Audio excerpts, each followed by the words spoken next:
All right, inshallah. So what are we here for? Come on, guys. We all know what we're here for. We're here for the family night and the pizza. All right? Come on, let's make our intentions pure for the sake of pizza. Inshallah. Okay, khair. We're going to begin, inshallah. So what I'm going to do, the way I'm going to structure this lecture, Bismillah, alhamdulillah, wassalatu wassalamu ala rasulillahi wa ba'd. So just for the next few moments, if you have your children, if they're running around, just if you can keep them with you, I would really appreciate that.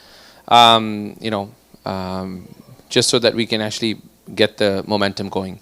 So before we begin into the story of Hassan and Hussain radiallahu an, by the way, if you did not hear the lecture, the khutbah today, the khutbah today covers a lot of the historical aspects related to Hassan radiallahu an's life. So it is available on YouTube, and maybe I think you can title it so that people can look it up. Today's khutbah, if you can title it with the story of Hassan radiallahu an, and maybe that could be your part 1. So what you can do is you can make that part 1. The revolution of Imam Hussain, the story of Hassan, part 1, this is part 2, and the next week can be part 3. So this way we can do that. So I covered in detail the story of Hassan radiallahu an. I'm not going to cover that today.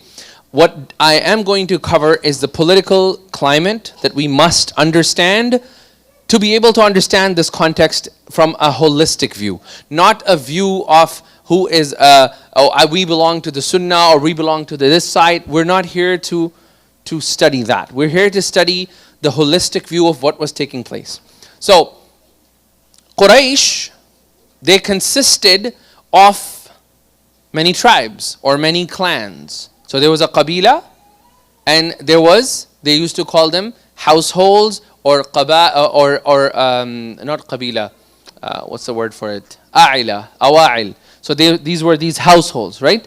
So the overall the tribe was Quraysh, and within these tribes you had clans, you had these sub-clans, and they were primarily important figures, and they would have their households. So you had, for example, within Quraysh, Banu Adi. Who was from Banu Adi? Umar radiallahu an. He was from Banu Adi. You had Banu Taym. Who was from Banu Taym? Abu Bakr radiallahu an. He was from Banu Taym, right? Similarly, you had Banu Umayyah. Who was from Banu Umayyah? Uthman radiallahu an, Muawiyah radiallahu an, Abu Sufyan, all of these people, right? Yazid, the brother of Sufyan, the brother of Muawiyah, the son of Yazid ibn Abi Sufyan, who was the governor at the time of Umar. So they were all Banu Umayyah. Then you had another tribe. What's the more prominent tribe? Banu Hashim. Banu Hashim. Who belonged to Banu Hashim? Who did? Prophet sallallahu alaihi wasallam, Ali radiallahu an. So all the people from the family of Rasulullah sallallahu alaihi wasallam. Okay? So we need to understand that. Who were the predominant two main tribes that were always not at odds, but they were always trying to reconcile, they're always trying to get things going, they're always trying to be in the forefront, on the headline? It was the Banu Hashim and the Banu Umayyah. They were always like, oh, we're the leader, no, we're the leader. Oh, if you're going to do this, we're going to do this. If you're going to do this, we're going to do 10 over you. So Banu Umayyah and Banu Hashim, they were always tribes that were competing with one another for dominance. So we must understand this. Okay? So when Rasulullah sallallahu alaihi wasallam passes away, the Khilafah goes to who? First, Banu Taym, Abu Bakr. It does not go to Banu Hashim. Neither does it go to Banu Umayyah. Then Umar radiallahu an comes, the Khilafah goes to who? Banu Adi. And now again, Banu Hashim are not there. Banu Umayyah is not there. What is going on? Right? And these tribes are now something's happening, right? Because we were with Rasulullah. We were there at the beginning, at the end. We were there supporting him throughout. Rasulullah has married through Banu Umayyah, what is going on? And then when Umar radiallahu an passes away. Who becomes the Khalifa? Uthman radiallahu an. So Banu Umayyah is like, man, we've got an up over Banu Hashim now. Like we've got the Khilafah. It's us. You Banu Hashim don't have anything.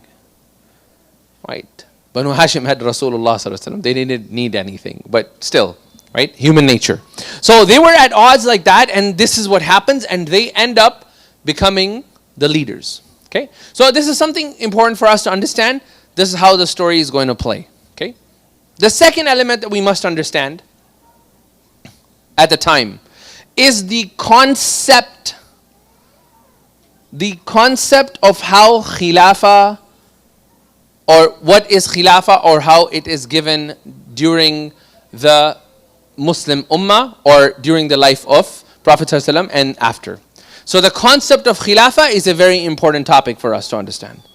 So the concept of Khilafah or leadership is that you do not appoint yourself as a leader in Islam. I don't come and say, I'm going to be the leader. I want everybody to give votes to me. Completely opposite of what happens here, right? Like you pay $150,000 to the government so you can stand. And you run for a ticket either on a party red or blue or green or orange, right? So we don't do that in Islam. In Islam, there are people who are the elders of the community. They decide who should lead us. And collectively, if they agree upon one person, that person is selected. And then once that selection is done, then the person has the choice to retreat and say, I don't want this. Or to say, I'm going to move with this. I like it. I'll take it. Okay? So when Prophet ﷺ passes away, right? In Saqifat Bani Sa'ad, they were all sitting together. They were all gathered. And Abu Bakr says, Umar radiallahu an or Ubaidah ibn Jarrah should be the Khalifa. And they both in turn said, no. When Rasulullah sallallahu alaihi wasallam entrusted you, Abu Bakr, Ya Abu Bakr, when you were entrusted by Prophet sallallahu alaihi wasallam in his life for our deen, how can we not select you for our dunya? And then Umar radiallahu anh gave bay'ah to Abu Bakr, and similarly Ubaidah ibn Jarrah and all other Sahabas. And then that was the greater bay'ah where they went to Masjid al-Nabawi, and it was a public decision and everybody gave bay'ah to Abu Bakr. Right? Similarly after Abu Bakr, Umar radiallahu anh, same thing. Selection was done. Similarly after Umar radiallahu anh, Uthman, there were the 6 people of Shura that were selected, and from these 6, one was Uthman, and people selected him. And similarly in the case of Ali radiallahu anh. Right? Yeah. Sorry? Bani Makhdum. What did they do? Not from the 4 Khalifas. No, not from the 4. Not from the 4 Khalifas. Or 5. We're going to come to that. So this is what happens, and this is how Khilafah was done. So we have to understand this. Okay? So now we take you back in history to the moment where this whole thing began.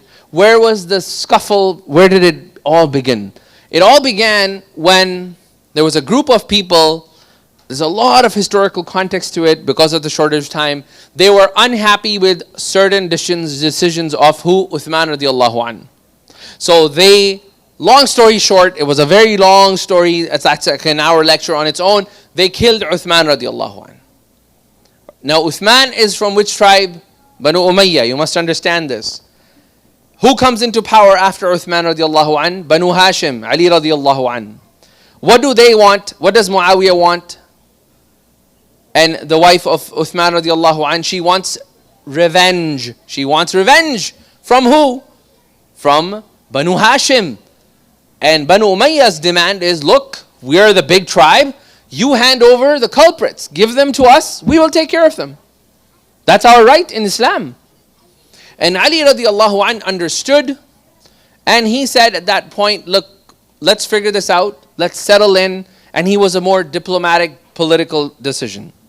Now, unfortunately, what happened in the 5 years or so, from the time Uthman radiallahu anh dies until the time Ali radiallahu anh passes away, 5 to 6 years, if you were to count that, there were massive battles that took place between the Sahaba. There were small battles and there were the big ones. The two big ones were which ones? Battle of Camel, Jamal, the Battle of Jamal, and the Battle of Siffin. The Battle of Jamal and the Battle of Siffin took place. Okay? So these two battles combined, plus the massacre of Yawm al-Wahid, the one-day massacre that took place in Kufa, combined, if you do the number of people, according to a generous estimate, you have close to 95 to 97,000 Sahabas that were killed. Some were tabi'een in between, but that's the number. And in these two battles alone, close to 45 to 50,000. So Ali radiallahu anh is in his reign suffering the consequence of not addressing that issue between Banu Umayyah and Banu Hashim early on. And what happens is there's a group of people within the Banu Hashim, or they call it people of fitna, and this fitna is started by a very strange figure. He's a Jewish person, but who pretended to be a Muslim. And he infiltrated the lines of Muslims. What was his name? Abdullah Ibn Saba. Okay, Abdullah Ibn Saba. So Abdullah, that's what he used to call himself. Oh, there we go. How did that happen? The voice echoed from the mountains and came back.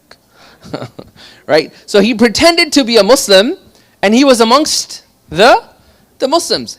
And he initiated the concept of what? Ali radiallahu an being divine. So he went to Ali radiallahu an and he said, "You are our ilah. Anta ilahana." Hence, the lineage of Uthman radiallahu an is Ali radiallahu an, Hassan, Hussain, everybody is semi-divine because of that.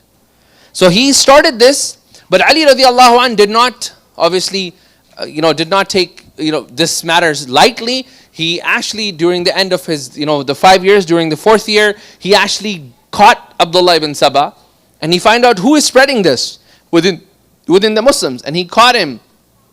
And despite the fact that there is a very clear, very, very clear inference or a command from Prophet ﷺ that it's only Allah who has the permission to do punishment. It's only Allah who can burn and give punishment through fire, not the insan. We are not allowed to punish anyone using fire in Islam, to burn them, except if it is for the cause of greater good of the community. Somebody needs to be made an example. And Ali radiallahu anh, he actually gave a command, and there was a public burning for the first time that was done to set an example. Now, this political third element you must understand as a backdrop and have it fester. So this thing does not show its head, and it festers throughout history until the 60th Hijrah. Ali radiallahu anh dies around the 40th Hijrah, and then around the 60th Hijrah is when Hussain, 59th Hijrah at the end, Hussain radiallahu anh's that revolt happens. So during the time of Ali at 36, 38 Hijrah, 39 Hijrah, from there 20 years, 30 years, this is festering. The ideology is spreading that we must be supporters of Ali. We must be Shi'atu Ali. We must be people who are going to support Ali. Okay? So this is the context from the past. Now what happens? Ali radiallahu anh passes away. Before he dies, they come up to him and they say, "Ya Ali, O Ali, do you give us permission to appoint Hassan ibn Ali as the Khalifa?" So Prophet Ali radiallahu anh, he says, "If you wish, you may go ahead and do it." Like, if you wish to do it, Go ahead. I will not prevent you, neither shall I recommend it. It's your choice. Amruhum shura bainahum. Concept, this matter is a matter of consultation between the key decision makers. They decide. So he leaves it, and Hassan radiallahu anh becomes the Khalifa who never sought Khilafah. That's why, according to some Mufassirun and some Mu'arrikhun, people, historians, he is actually, there were 5 Khalifatul Rashida. There were 5 of them. And he is the 5th. Because Khilafatul Rashida, when you say Khalifa, Khulafa al-Rashidin, why do we say that? Because these were the Khalifas, they were appointed on the method left by Rasulullah. Otherwise, Muawiyah was also a Sahabi. Right? Why is he not a Khalifa? Because he appointed himself and then made the people accept. Hassan radiallahu anhu, on the other hand, was the only one that actually was appointed after Ali by the people. Now Hassan radiallahu anhu, Al-Ajam wal-Arab, all of them, the lands where did not speak Arabic and the lands that spoke Arabic, all of them unanimously agreed to him being the Khalifa. Now there are 2 narratives of Muawiyah. One narrative is, he did not hear about this, and he said, we don't have a Khalifa, so we need to appoint my Khalifa. The Ummah and Medina and these people are taking too long, and Ali was in Kufa at that time, so it's taking way too long for us to come to this decision. We need to hasten this, I must appoint myself. That's one narrative. The second narrative is, he actually appointed himself because he wanted revenge for Uthman's blood. So he said, this is an opportunity to bring back Banu Umayyah back into power. Now, according to the consensus of the scholars, Muawiyah radiallahu anh is a very pious person. He doesn't have any malice, he doesn't have any negativity, none of that. So we cannot, some of the narratives that exist about him that are all either fabricated or have no basis. He was a Sahabi, rather some of the people, he was also during the end when he became a Muslim, he was also from the writers of the Wahi towards the end. So he's not like Rasulullah entrusted him for writing the Wahi. So it's not just, it's just Muawiyah. No, as that's why some of the Salaf used to say that the horse that Muawiyah used to ride upon, the dust or the sand particle that would fall off the feet of the horse of Muawiyah, we are not even equal to that. Okay, so we must understand this, that Muawiyah radiallahu an is a person of great importance in our history. So Muawiyah radiallahu an, he decides that I was the first one to take charge, I should be the Khalifa. Hassan radiallahu an and the people that were surrounding him, they said, no. We gave bay'ah to you. You are our leader. Now we are not going to accept Muawiyah. So there were 2 major sects or groups within Ummah, and they were about to fight, where Hassan radiallahu anh, he comes in, and Muawiyah radiallahu anh recognizes. Imagine, they both have seen close to 80 to 90, 100,000 Muslims die in the last 5 years. It's all fresh in their mind. So Hassan radiallahu anh, he says, I will not let this happen. Go and talk to Muawiyah and tell him I am ready. I am ready to get into an agreement with you. Whatever that agreement needs to be, I'm ready to have this agreement. Now, that agreement had 4 clauses. So Muawiyah radiallahu anh, out of respect for Hassan and his position, sent a blank document to Hassan radiallahu anh. There were 4 clauses that were mentioned in these. One of the clause was, according to Hassan, I will step down as a Khalifa, and I will give allegiance and the oath of allegiance to you, Muawiyah. I will make you the Khalifa, on the condition that when you die, the matter is going to return back to the previous way, the way of Abu Bakr and Umar and Uthman and Ali. Amruhum shura bainahum. It will be selected by the consensus of the senior scholars or the ulama alive at that time. They will get together, appoint the person, and they will decide who is going to lead. So they all agreed. And for the next 20 years, Muawiyah radiallahu an ruled without any issues. We had no issues. Right?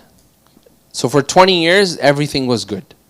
Okay, so we have sometimes this image that people have that, the reign of Muawiyah radiallahu an was actually very brutal and stuff. That's not actually true. Rather, in his reign, all of the areas of Khurasan, Iran, Afghanistan, all of that expansions took place. Okay? So it was a very peaceful reign. And then around the 12th of 12th year into his reign, Muawiyah's reign, there's a Sahabi, Hassan radiallahu anh passes away, and there's a Sahabi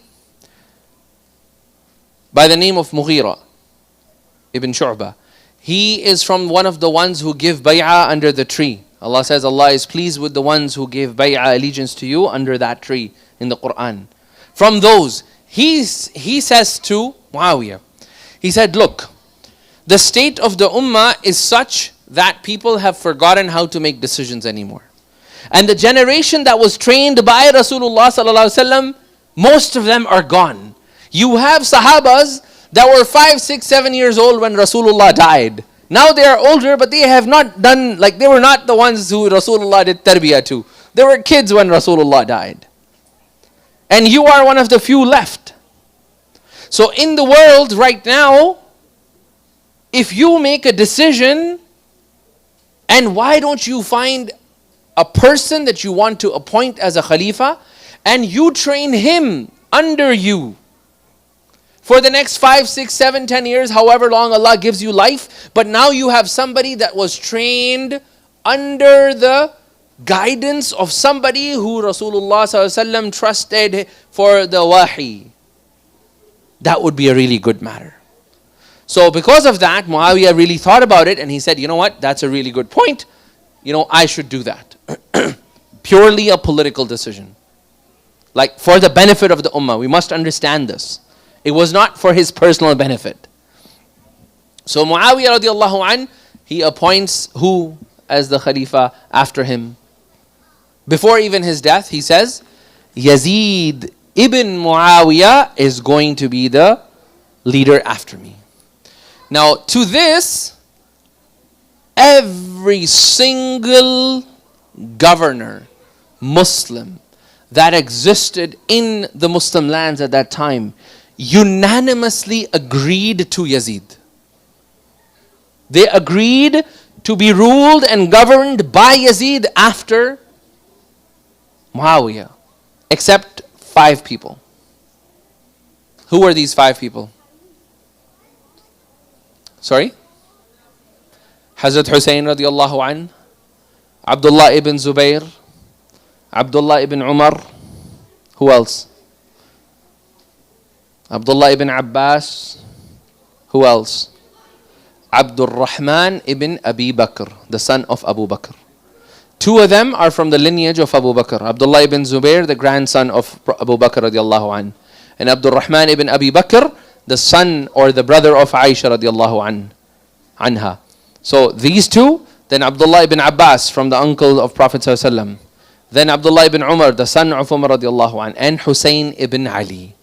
These were the 4 who unanimously came out and said, we're not going to accept. For the next 12 years while Muawiyah ruled, the next 8 years while Muawiyah ruled, he left them. And he didn't torture them, didn't do anything. So Muawiyah is still ruling and Muawiyah is not dead yet. But they are openly saying, Muawiyah, we're okay with you, but we're not going to accept Yazid after you're dead. So they've openly said that. During this time, Abdul Rahman Ibn Abi Bakr radiallahu an, he passes away. Rahimahullah, he passes away. And after his death, there were 4 left. So when Muawiyah radiallahu an, he passes away, Yazid becomes the Khalifa. And Yazid understands that he must do this swiftly. This must be done very quickly, otherwise factions within the ummah will happen again. So Yazid quickly sends every single person everywhere, and he gets oath of allegiance from everyone except 4 people: Abdullah ibn Abbas, Abdullah ibn Umar, Abdullah ibn Zubair, and Hussain ibn Ali. And what happens is there's a split that happens between these 2 Sahabas. So Abdullah ibn Abbas and Abdullah ibn Umar says, we have seen enough bloodshed. And the matter that if Yazid is being appointed as the Khalifa, during the life we had senior Sahabas who accepted him. So we are not going to cause any fitna, and we are also going to accept him. So they changed their opinion halfway through. What was the opinion? What was the change? Or what was the acceptance that somebody can be appointed as a Khalifa? That principle, they said, we will accept it. Because the harm of not accepting it is far more dangerous. And this is something which the Ummah has lost, right? This is called الرضا بالمقبول على المفضول. This is a principle in our fiqh. The acceptance of an acceptable option over a superior option. Who was the superior option? Hussein. But we can take an acceptable option, somebody like Yazid, over Hussein for the greater benefit of the Ummah. If we seek the superior, we may cause harm. Let's step down to an acceptable and cause less harm. Okay? So this is an important qaida for us to understand. So at this point, the divide happens, and the governor of Medina is told, you've got a day by Yazid. You've got a day, you got to make Hussein submit and give bay'ah. So you're going to call Hussein radiallahu anh to the palace, and you're going to make sure that he accepts you and me as the Khalifa ASAP. Like, this cannot be delayed. So Hussein radiallahu anh tells him, inshallah, give me some time. So he said, no problem. I mean, this is the grandson of Prophet ﷺ. You're not going to force him. So they gave him time. And Hussein radiallahu anh that same night prayed Maghrib. Packed up his entire house overnight with his family and head to Makkah. He said, I cannot stand up in the morning and give bay'ah to this Yazid. It's a matter of principle for him. So he stood up for the rightful right that people have selected me. There are more than 40,000 letters that have been written to me by the people of Kufa, and I am not appointing myself. I have been selected by people to lead them. So Islam, that is my rightful right to defend and their rightful right to choose. If I subside, I will take away their right. So I cannot deprive the 40,000 people of Kufa. I cannot do that. So he walked away with his entire family. Imagine leaving the city within the same day, just because you refuse to submit to a principle that you believe is true. That's the biggest lesson for us here. That many times we may walk away with our jobs, or we may have to walk away with something in our jobs, because it's the matter of principle. That is the lesson here. The entire journey of Hussein radiallahu anh is that how you stand for your values, your principles, your morals, and you do not allow external pressure to make you deviate from that. That is the purpose. So Hussein radiallahu anh arrives in Makkah, and he says, before I make my journey to Kufa, where my father was killed, why not I send someone over there to make a ground check? Maybe the reality is opposite of these letters. So obviously he didn't have Instagram Live, right? It's like, just check. Oh, that's what's happening in Kufa. So he sent who? Who did he send? Muslim ibn Aqil. Muslim ibn Aqil was sent. He was his cousin, and he sent him. He was the cousin of Ali. He was sent, Muslim ibn Aqil, and when he was sent, Muslim ibn Aqil sees the ground reality, right? Whatever happens in Kufa, and he relays back the message to Hussein, the matter is good. Like, Inna ahl al-Kufa awfu. The people of Kufa have honored their oath. Because there's a common saying in the Arabs, which is al-Kufa la yufa. People of Kufa do not give wafa. They do not fulfill their promise. So this is what happens. And Hussain radiallahu anh, now he's preparing to move to Kufa. Now I want you to understand this also. Sometimes it's important to stand up for your principles. Right? But also sometimes it's important for us to learn from our elders. Right? So unless you are Hussain, most probably your elders have a lot more experience than you. Right? Hussain radiallahu anh is a different example. Right? He could do that because he was Hussain. But for average 19, 20, 25-year-old kid growing hair, your parents probably have more experience than you. So Hussain radiallahu anh is there. Aisha radiallahu anha comes and tells him, do not go. The people of Kufa are going to betray you. Do not go. He says, I have made a plan, and my plan was made before when I left Medina. So I have already made the azam that I am going to Kufa. And how can you tell me, oh my aunt, how could you tell me not to go when you yourself read in the Quran, فَإِذَا عَزَمْتَ, when you make a determined plan, فَتَوَكَّلْ عَلَى اللَّهِ, so you have tawakkul on Allah. فَإِنِّي عَزَمْتَ, I have already made that plan. I am determined to go. Ibn Abbas radiallahu anh, who was of an opposite opinion, did not come and tell Hussain, you are wrong. We must understand this.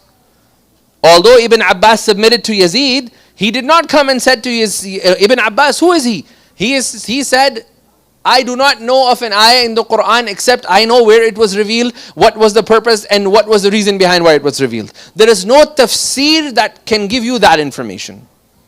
No tafsir has that information. All the tafsir combined will also not get us to even 1/10 of what Ibn Abbas knew about the Quran. So Ibn Abbas, knowing all of that, did not tell Hussain, you are wrong. He said, do it. But go to Yemen instead. Go to Yemen instead. Don't do this. Don't go to Kufa. Call them to Yemen. Hussain radiallahu anh refused. He said, okay, if you're not going to listen to me, why don't you do this? Wait until Muslim ibn Aqil becomes the governor. Give him the power. Let him be the governor of Kufa. When he becomes the governor of Kufa and they remove the Muawiyah ibn, Banu Umayyah's person, then when things are established, then go. He said, nope, I'm going. He said, okay, I have a third option. Why don't you invite them to Mecca? We will create an army for you together. And we will support you. We will take our allegiance away from Yazid. We will come and we will support you for that conquest. And he said, nope, I've already made my plans. Abdullah Ibn Zubair, who is a very interesting character because Hussain radiallahu anh and Abdullah Ibn Zubair are the ones who actually revolted. Right? So Abdullah Ibn Zubair gets into another fight with Yazid later on when he established the Khilafah in Mecca. Right? And he establishes another rule in Mecca, and Yazid comes to topple him, then dies, and Hajjaj ibn Yusuf comes. Long story. So Abdullah ibn Zubair, he says to him, I am with you. I am not going to give bay'ah to Yazid, but I want you to understand, do not go to Kufa. The people of Kufa are going to be the same people who betrayed your father. He did not listen. He said, nope, my mind is set, I'm going to Kufa. It is mentioned that as he was crossing the desert, he met Farazdaq, the famous sha'ir, the poet Farazdaq. He met him. And he said, Ila ayna ya sibtu Rasulillah, where are you going, the grandson of Prophet sallallahu alaihi wasallam? He said, Ila Kufa, I'm going to Kufa. ماذا تقول فيهم? What do you say about the people of Kufa? He said, Ya sibtu Rasulillah, O grandson of Prophet sallallahu alaihi wasallam, Inna ahl al-Kufa قُلُوبُهُمْ مَعَكَ. The people of Kufa, their hearts are with you. وَصُيُوفُهُمْ مَعَ بَنُو أُمَيَّةَ. But their swords belong to Banu Umayyah. Hussain radiallahu anhu heard this and he said, La, I am not going to leave. Abdullah ibn Umar hears that he has already left. He gets the fastest horse he could from Mecca, chases him down, stops him in the middle and says, I ask you by Allah, do not go to Kufa. The people of Kufa are the same people who left your father in the middle of that battle. Right in the middle left him. Do not go to Kufa. أَنَّهُمْ لَا يُوفُوا. They will never ever fulfill their promise. ولكن Hussain radiallahu an, he was very focused and he said, إِنِّي عَزَمْتُ. The second which point he mentions to Abdullah ibn Umar, which is very unique, he says, at the time when I was leaving Kufa after the death of Ali radiallahu an and the treaty of Hassan, one of the conditions of the treaty was that Hassan and Hussain radiallahu an will leave Kufa. Yazid knew that the supporters of Hassan and Ali and everybody is in Kufa. So you must go back to Medina. As I was leaving, my brother had made me agree to the treaty. I met people of Kufa and they asked me, if Yazid becomes the Khalifa and we appoint you as our Khalifa, are you going to come? Will you accept our offer? فَأَنَا وَعَدْتُهُمْ. I made a promise to them. I said, yes, if you invite me, I'll come. He said, so how do you tell me, Abdullah ibn Umar, what am I going to say to Allah that I promised these people? That you call me and I will come. And I did not go. So to that, Abdullah ibn Umar, he says, Ya sibtu Rasulillah, O the grandson of Prophet sallallahu alaihi wasallam, Ajal, now I am seeing you off as the one who is already dead. Astawdi'ul qatil, you are dead. We already know that you're going to die. What happened? Muslim ibn Aqil, he sent a message because more than 14,000 people, and another narration 18,000 people, and another narration 25 plus thousand people gave allegiance to Muslim ibn Aqil. Call Hussain, we are with him. Now Muslim ibn Aqil, what happens to him in Kufa when he gets the allegiance of these people? What happens from the time Hussain radiallahu an has left and departed the outskirts of Medina heading towards Kufa? That is what we will cover inshallah next week. I'm really good at that. He goes like, oh. So inshallah, that is the second part of the story. What happened to Muslim ibn Aqil? Why, despite the fact that the letter received by Hussain radiallahu an, that the people of Kufa have betrayed, why he still carried on? What was the message that he wanted to send to the ummah? And then the longer story of what happened to the Khilafah and the state after the death of Hussain radiallahu an, that we will cover in detail inshallah next week. As time is moving on, next week probably Maghrib is going to be 8 o'clock. Is it okay if we move our lecture to 7:15? So that will give me at least an hour, and I will make sure that we'll start at 7:15. Show of hands if you're okay with 7:15. MashaAllah, everyone. Is this a bay'ah? Are you guys giving bay'ah? I should leave now. Nobody's going to show up at 7:15. So I'll give it back to Fazal. One other thing, inshallah, we have launched a Muslim youth camp based on history of Islam, specifically history that is relevant to our Muslim youth. And that camp is going to take place starting Monday. So if you haven't registered, you can go to teenagers.space, or you can go to the Instagram, and you have some brothers at the, where's Abdullah? Where's Abdullah Puppet? Abdullah. Okay, he's busy with the glass of water inside, and this is the teenagers, So anyhow, the focus is going to be that we want to supercharge these kids so that when they do go back to their school, they feel the pride. This word pride is very loaded nowadays, so be careful. But they feel the pride of being a Muslim.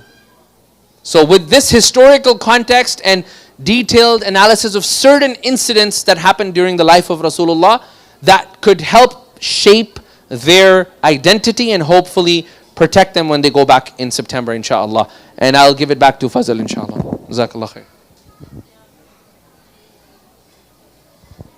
Assalamu alaikum. Jazakallah khair. I see a lot of new faces. Welcome to Al-Huda Institute, where we have this program every week. And I just want to take a couple of minutes to highlight other programming that we have.